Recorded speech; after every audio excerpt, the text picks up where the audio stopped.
Bismillahirrahmanirrahim. Assalamualaikum warahmatullahi wabarakatuh. Dan salam sejahtera kepada semua murid-murid dan guru-guru.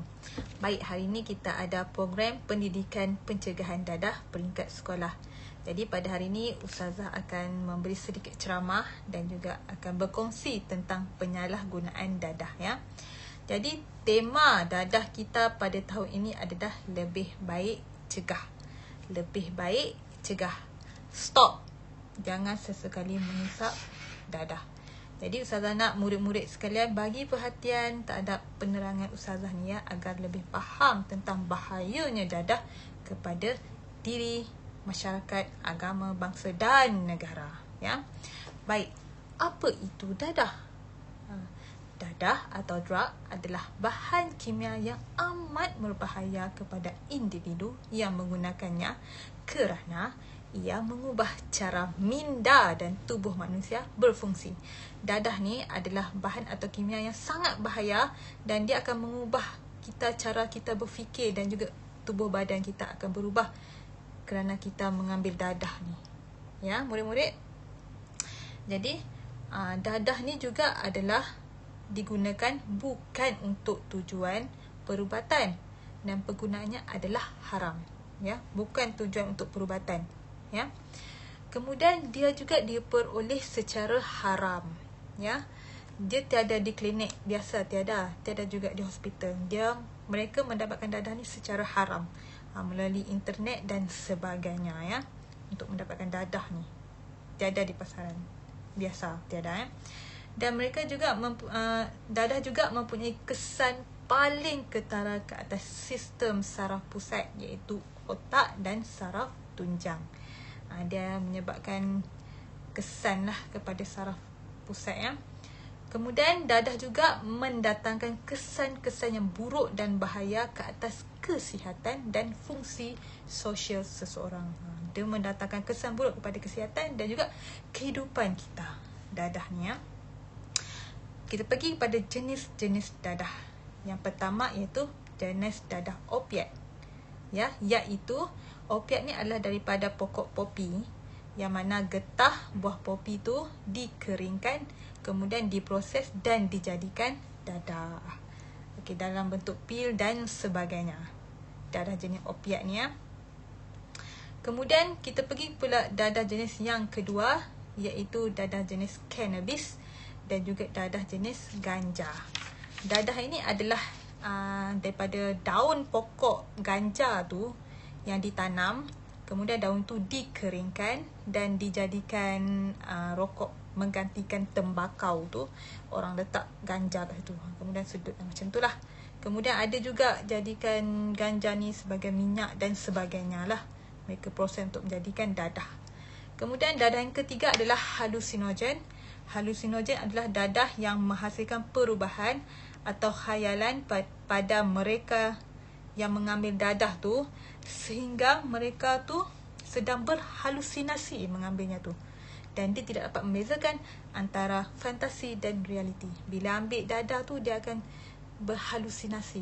Dia tak sedarkan diri. Dia tak tahu realiti ke fantasi keadaan macam tu. Tak elok lah ya murid-murid.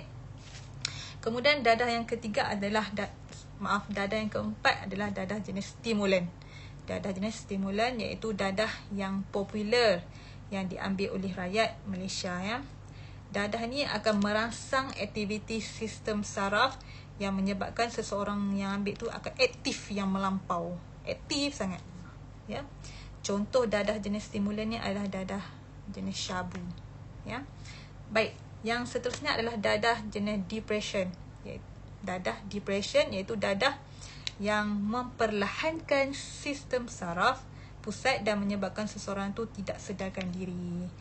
Bila dia ambil tu, dia akan tidak sedarkan diri. Contohnya orang yang stres, tertekan, dia ambil dadah ni untuk release tension lah kononnya. Release tension. Padahal tidak ya. Dadah ni akan beri kesan buruk kepada dirinya, tubuh badan dan kesihatannya sebenarnya ya. Kemudian kita pergi pada penyalahgunaan inhalan. Penyalahgunaan inhalan. Inhalan ini ialah bahan kimia yang boleh disedut menerusi pernafasan. Contohnya cecair pemadam, marker, gam paint dan thinner. Contohlah.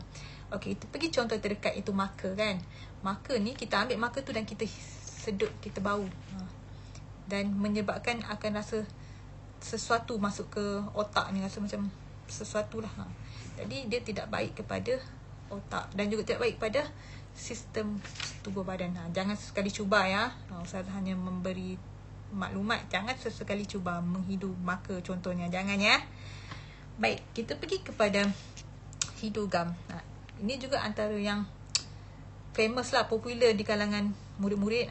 Beli gam kat kedai, gam dalam tin tu mudah hidu. Jangan sesekali, jangan, kerana hidu gam ni dia akan menyebabkan efek kesannya kepada otak ya. Dia akan masuk pada otak, menyebabkan otak kita akan menjadi lemah, lembab dan boleh juga menjadi gila ya.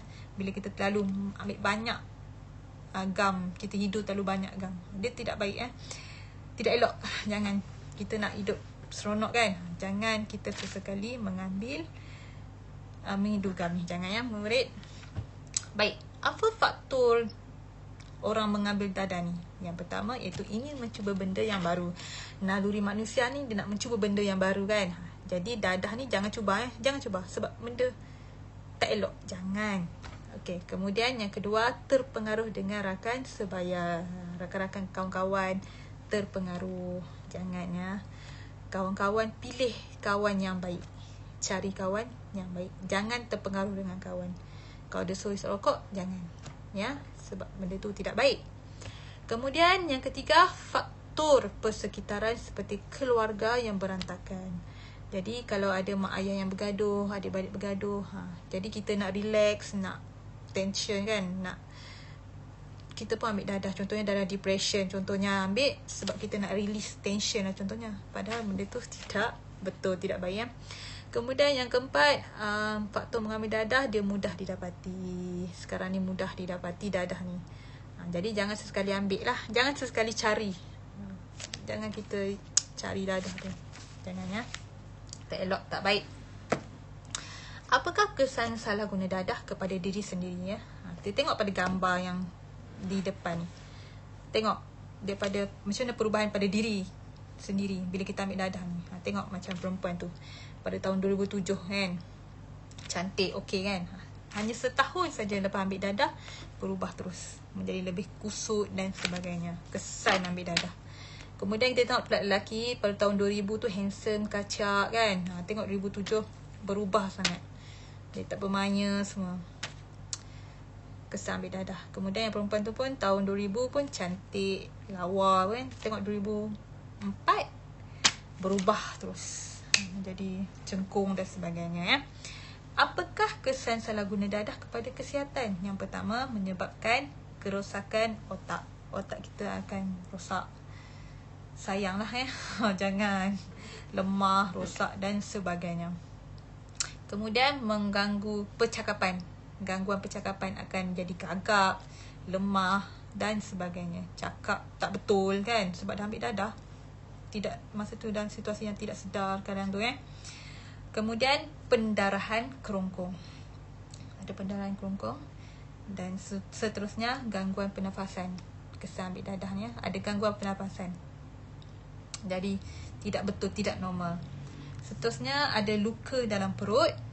Kesan mengambil dadah. Kabur penglihatan. Jadi rabun. Sepatutnya okey mata disebabkan ambil dadah. Kabur. Dan juga boleh merosakkan penglihatan terus. Menjadi buta lah. Kesan dia. Dan ke-8, kelemahan otot. Otot jadi lemah, jadi tak bermaya. Nak jalan pun tak larat kadang tu. Dan juga degupan jantung yang tidak berkala. Degupan jantung yang tidak normal lah. Kadang tu rasa laju, kadang tu slow. Macam tu. Kesan ambil dadah ni. Yang ke-10, luka dan kanser usus kecil. Akan menyebabkan kanser. Dan yang ke-11 akan menyebabkan osteoporosis. Ataupun menyebabkan tulang menjadi rapuh, tulang rosak dan sebagainya. Kesan ambil dadah. Baik, apakah kesan salah guna dadah kepada diri sendiri juga? Iaitu hilang pekerjaan dan dibenci oleh masyarakat. Bukan masyarakat saja benci, guru benci, kawan-kawan benci, semua benci kan? Sebab salah guna dadah ni. Jangan sesekali ambil lah merosakkan diri. Kenapa kita nak rosakkan diri kita? Sayang kan diri ni kan? Sayang. Baik. Apakah kesan salah guna pada diri sendiri juga menyebabkan penyakit HIV dan AIDS? Penyakit HIV dan AIDS. Penyakit HIV dan AIDS tiada ubat khusus untuk penyakit ni ya. Dia hanya ada ubat untuk kawal saja. Tengok gambar ni. Teruk penyakit ni. Mau ke? Tak nak kan? Jangan sesekali kita mengambil dadah. Jangan cuba. Jangan. Ya, simpan, kita keep dalam fikiran kita, jangan sesekali. Baik. Seterusnya, cara mengatasi penyalahgunaan dadah. Yang pertama, jangan merokok. Ya, jangan kita cuba merokok. Jangan sesekali. Kalau ada kawan-kawan kata, isap rokok, jangan kata, say no. Kata tak mau, saya tak nak merokok. Sebab selalunya orang yang merokok ni, dia akan isap dadah. Bukan maksudnya selalunya orang isap dadah ni pada awalnya dia merokok. Selalunya lah. Baik, yang kedua, mengenakan hukuman yang berat kepada orang yang menghisap dadah dan mengedar. Mengenakan hukuman yang berat kepada mereka. Barulah insaf kan. Bila kita kenakan hukuman yang ringan, orang tak insaf. Bila kita kenakan hukuman berat, baru insaf. Baik, tindakan sebagai murid untuk jauhi dadah, apa dia? Sebagai seorang pelajar, kita perlulah mencari kawan yang baik, serta boleh membawa kita kepada kejayaan. Cari kawan yang baik ya. Kalau kita ada kawan yang tak baik, kita nasihat dia supaya dia kembali jadi baik. Jangan tinggalkan terus, kita nasihat saja. Yang penting, cari kawan yang baik dan boleh membawa kita kepada kejayaan. Ingat murid-murid. Baik, yang seterusnya, apa lagi tindakan sebagai murid untuk jauhi dadah, iaitu sebagai seorang pelajar, perlu sibukkan diri dengan aktiviti yang berfaedah agar tidak terjebak dengan dadah. Kita ada aktiviti yang kita boleh isi pada masa lapang. Contohnya main bola sepak, main bola keranjang, taekwondo, main congkak ke kan, main masak-masak ke. Waktu lapang kita isi agar masa tu terisi dan tidak ada rasa kosong saja. Ya, murid-murid, tahukah anda 6 mati selepas 10 minit ambil dadah. 6 orang meninggal dunia selepas 10 minit ambil dadah. Sia-sia saja hidup, meninggal sebab ambil dadah. Ya murid-murid. Jadi, okey. 1829 murid sekolah rendah menagih dadah. Dahsyat ya. Jadi, kita kena ada kesedaran ya. Daripada sekolah rendah, kita kena ada kesedaran tentang penyalahgunaan dadah ni ya, sebab dadah ni tidak mendatangkan kebaikan pun, sedikit pun tidak mendatangkan kebaikan kepada diri kita. Bersama menentang najis dadah ya, bersama menentang najis dadah. Hidup sihat tanpa dadah. Hidup sihat tanpa dadah. Jadi saya harap murid-murid faham dan cakna tentang penyalahgunaan dadah ni ya, sebab dadah ni langsung tidak memberi kebaikan kepada diri kita, pada manusia ya. Jadi saya nak murid-murid sentiasa berhati-hati dan sentiasa simpan dalam diri, langsung tidak mahu mengambil dadah. Jadi saya rasa sampai sini saja ceramah saya pada hari ini. Saya sudahi dengan sekian. Terima kasih.